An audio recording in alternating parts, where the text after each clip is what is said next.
Bonjour à tous, je suis Christophe Debeneuil, animateur de télévision. Depuis plus de 50 ans, les arts martiaux asiatiques sont de plus en plus répandus en Europe, notamment en France. Aujourd'hui, nous avons le plaisir d'accueillir Maître Gu Ji, originaire de Shanghai, fondateur d'un nouvel art martial, le Gu Chi Dao. Bonjour Maître Gu Ji. Bonjour Christophe, bonjour à tous.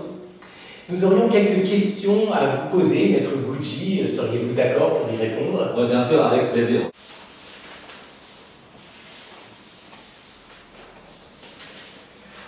On dit que le Gu Chi Dao s'est développé en privilégiant l'aspect féminin. Qu'est-ce que vous entendez par là exactement? L'aspect féminin, ou autrement dit, on dit l'esprit yin, qui présente une grande importance dans le Gu Chi Dao. En Europe, il y a plus en plus de gens qui connaissent ce mot, yin et yang, même dans le monde. Voilà. En Chine, le mot yin, ça représente plutôt c'est le côté un peu la faiblesse, ou les femmes, ou un peu négatif. Voilà. Le mot yang, ça représente plutôt c'est l'homme, ou la lumière, ou quelque chose de positif. Donc ça c'est en théorie. Voilà, ok. Maintenant, le Gu Chi Dao, il veut plutôt viser sur l'aspect féminin. Ça veut dire l'esprit. Pourquoi? Tout d'abord, notre époque, c'est plus la même chose qu'avant. Avant, c'était l'homme qui sont des maîtres, qui prend des paroles. Maintenant, c'est plus comme ça. Ensuite, chez les femmes, souvent on trouve, c'est que elles ont beaucoup plus de patience, la résistance, persévérance que les hommes, dans certains cas. Ok? Donc ça c'est un avantage. Ce sont des bonnes choses qu'on doit utiliser dans le Gu Chi Dao. Chez les femmes, souvent elles ont une grande force potentielle cachée. Je vous fais un exemple. Avec une femme qui est normale, okay?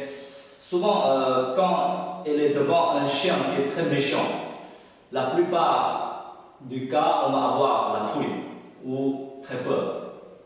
Mais par contre quand elle a son bébé dans les bras, devant la même animal qui est très méchant, la plupart du cas, okay? Je ne parle pas de toutes les femmes, mais la plupart, elle peut sortir une force terrible et le courage terrible. À la fin, souvent, c'est le chien qui va partir tout seul ou s'enfuir. Avec l'aspect féminin ou l'esprit yin, il y a autre exemple. Par exemple, on a tous une langue, la langue. Okay? La langue qui représente plutôt, c'est le côté yin, parce qu'ils sont très mous. Elles sont très mous et très douces. Les dents, ça représente plutôt le côté yang, c'est la force. Ah, elle peut mordre plein de choses très dures. Mais heureusement, c'est que la langue, même ils sont mous, ils sont douces. Elles ont beaucoup moins de problèmes, soit jamais de problèmes. Mais par contre, c'est les dents. Souvent, on va chez des dentistes. Et beaucoup de problèmes. Et certains gens qui peuvent perdre toutes les dents. Un petit exemple. Il y a beaucoup de gens qui n'ont pas assez de moyens pour le financièrement. Mais ils veulent habiller avec les vêtements de marque, ou avec un sac qui est très chic, tout ça. Et en plus, il prend en tête, il réfléchit comment faire. Donc, finalement, souvent, ça peut attirer beaucoup de voleurs et des agresseurs. Ça veut dire, quelque part, ils ne peuvent pas bien accepter leur situation. Okay? Ils veulent faire autrement, mais souvent, ce n'est pas le cas. Donc, si on peut accepter de cette faiblesse, D'abord, on prend moins de tête, on se casse moins de tête, on a moins de stress. C'est bien pour la santé. Et puis, on peut éviter les situations qui sont dangereuses. Donc, enfin, comment on peut bien accepter les côtés de notre faiblesse? Comment on peut bien utiliser l'aspect féminin? Comment on peut bien développer l'esprit I? Ce sont des principes qui sont très importants dans la pratique de Kujida. En quoi le Kujida permet d'améliorer la santé des personnes? Oui, dans la vie, il y a beaucoup de moyens pour améliorer ou renforcer la santé. Il n'y a pas que les arts martiaux. Seulement les arts martiaux, ça fait partie. Quand on travaille correctement avec un art martial, normalement, tous les styles d'arts martiaux qui peuvent nous aider à avoir une bonne forme ou une bonne santé. Le Kujida, ce qu'il veut, c'est qu'il veut mettre l'accent sur un mot, on l'appelle équilibré. Par exemple, il y a beaucoup d'entraînements, d'exercices d'arts martiaux ou autres sports. Soit on met l'accent beaucoup sur le plan, on appelle physique, des exercices pour le physique, ok? Pas assez de mental. Soit on met l'accent trop sur le plan mental ou spirituel, pas assez d'exercices physiques. Soit on met trop d'accent uniquement pour l'aspect martial, le combat, tout ça. Pas assez autres aspects. Tout ça pour le Kujida, c'est pas équilibré. Il y a un petit truc que je voulais quand même dire, c'est que le côté martial, normalement, c'est très bien aussi pour aider à avoir une bonne santé parce que ça peut développer, par exemple, le courage, ou la souplesse, ou la réaction, etc. Okay? C'est une bonne chose aussi. Il y a une autre chose, c'est que dans la vie, ça ne veut pas dire que quand on s'entraîne en art martial, on peut toujours garder une bonne forme ou une bonne santé. Le mot santé, c'est très vaste. Ça correspond à beaucoup de choses. Par exemple, dans la vie, il faut bien manger, bien dormir, essayer de faire des repos, pas que le travail. Et pas trop boire de l'alcool ou le vin.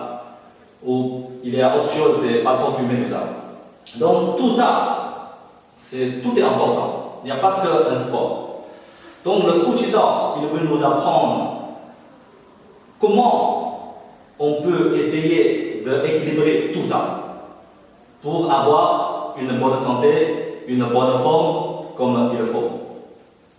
Le Kujida permet-il de se défendre? Et quel est son but exactement?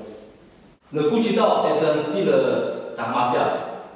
Donc évidemment, on a des exercices ou des entraînements pour le côté de combat ou autodéfense. Seulement pour le Kujida, son but, c'est pour essayer d'améliorer ou développer avec la partie martiale en réalité, avec les moyens qui puissent s'adapter avec la vie actuelle. Par exemple, il y a beaucoup d'entraînements, d'exercices d'arts martiaux. C'est difficile d'utiliser dans un combat réel, genre MMA, ou même dans la rue, c'est très difficile. Deuxièmement, il y a beaucoup de techniques ou utilisation des armes sont aussi pas faciles de s'adapter avec beaucoup de cas. Par exemple, avec les armes, on peut facilement se blesser en travaillant. Même on peut carrément blesser votre adversaire, même dans la rue, votre voyou, voilà. Donc une fois quand votre collègue ou les voyous qui sont carrément blessés, très vite on peut avoir des ennuis. Et autre chose, c'est les armes. Normalement, devant la loi, on n'a pas le droit d'emmener avec nous partout. Donc, quelque part, même vous dites devant les flics, ah, c'était pour me défendre, c'est pour ça que je fais ça. Normalement, on ne peut pas. Maître Ji, y a-t-il différentes formes dans le Guji Dao? Dans le Guji Dao, à vrai dire, on n'a qu'une forme d'enchaînement. On appelle la danse du Qi. Donc c'est comme dans le Tai Chi, dans le Kung Fu, il y a des enchaînements avec les manus, voilà, sans les armes, comme l'épée, le bâton ou le sabre. Mais dans le Guji Dao, on utilise la même forme, le même mouvement pour exercer dans les différents accessoires.